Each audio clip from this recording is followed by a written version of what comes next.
You know, folks, not until Canada's next election, I don't know if we're going to be seeing Cuban Fabio still in office, but until then, I don't know if there's going to be another Freedom Convoy. But here's my pitch for a new one.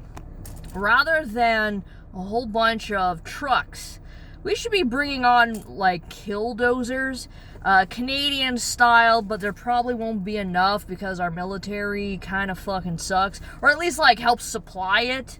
What does the military have to do with it? In terms of size, but I wouldn't mind having the U.S. come up here and back us up just for extra help.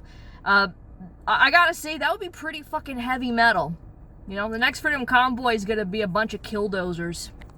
We're gonna get weird in this fucking video because I have a few thoughts I'd like to say, and of course, I am human. I could be wrong on a multitude of things with my information. So if I am not getting the context and the information correctly, please, guys, correct me in the comment section because I'm not working on a lot of info.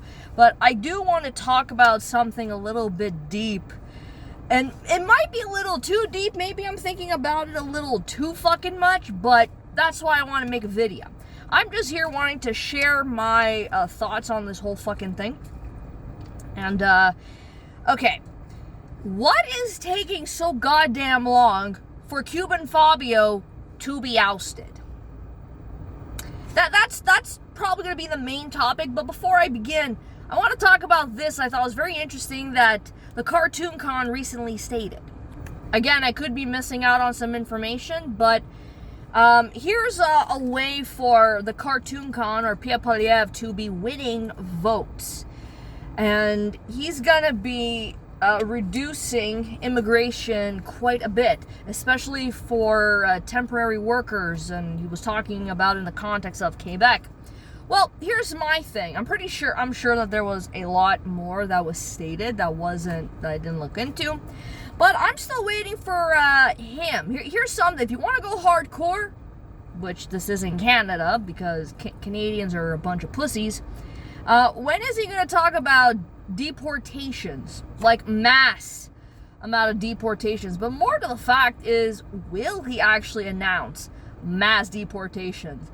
I think that if he did such a thing, this would be making the Canadian lamestream media go fucking apeshit, and more of a reason to scrutinize him and say, see guys, the Trump-style American-esque is finally coming up here to Canada. We have problems. But that would be a little too fucking easy because, of course, Pierre Poilievre has to be strategic when it comes to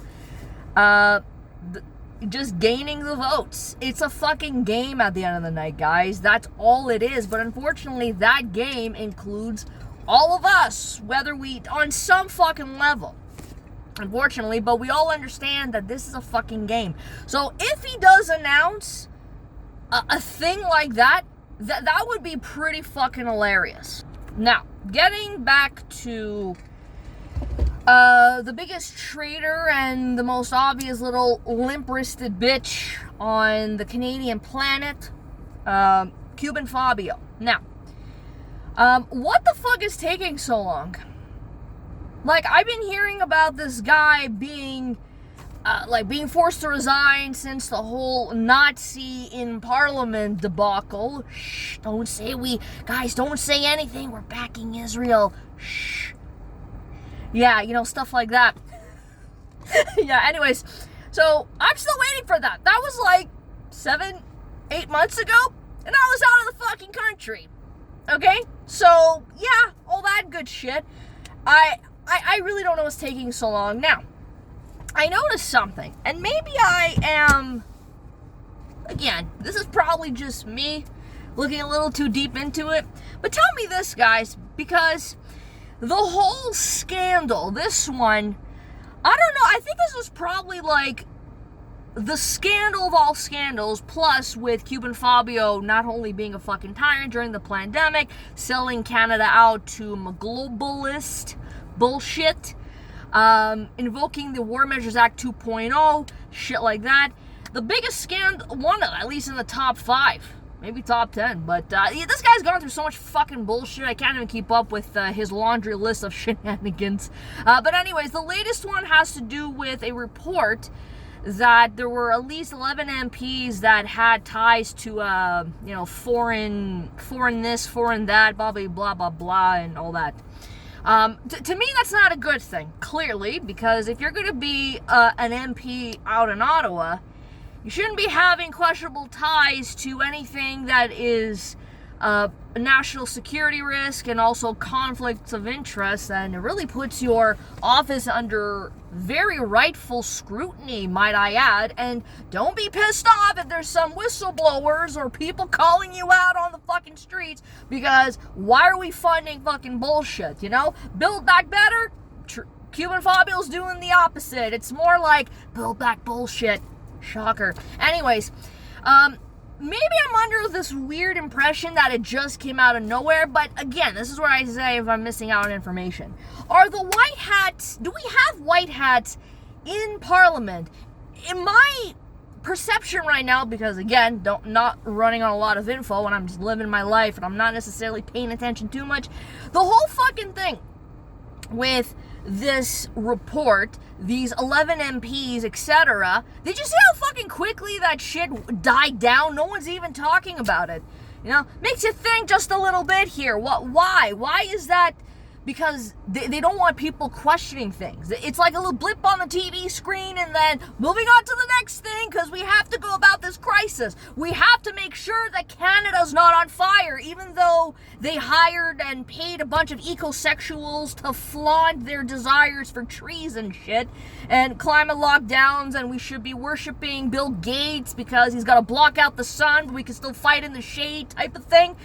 Yeah, that'd be pretty heavy metal, it'd be like Hades and shit, we're all in this together in the underworld, minus there might not be any vampires or hybrids or lycans. That would be unfortunate, okay? But all this to say, see how fucking quickly that shit fucking died out? And mind you, was there an investigation that was going on behind this and then they just popped on the lamestream media, or at the very least social media? It was leaked somehow. I think that the white hats are actually at it. I think there's something to be said because it would make sense that a thing like this would go on that's trying to oust this motherfucker. Because clearly a lot of people are fed up with him. It's I don't know what the percentage is of the population of Canada that is pretty much fed up. It might be a minority. It might be like what D.H. Thorne basically said, that it's about 10 to 20%. Again, I could be getting this info wrong. But I think it's enough for people to say, je m'en calisse, I don't give a fuck, we're done here. We're done. I was done about 10 years ago. Cuban Fabio,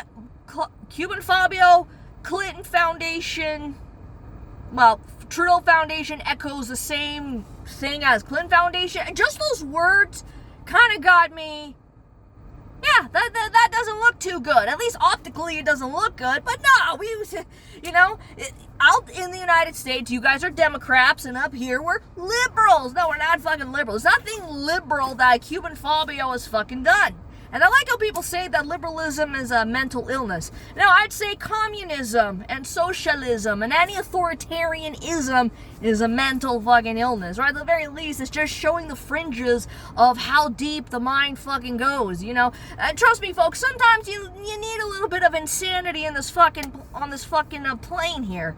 Have you noticed that all the weirdos are the most interesting kinds of people? Nah, but, anyways, I'm not gonna say more, but I think the white hats are pretty much at it. They want to try to just get this guy out, and he's being very well protected.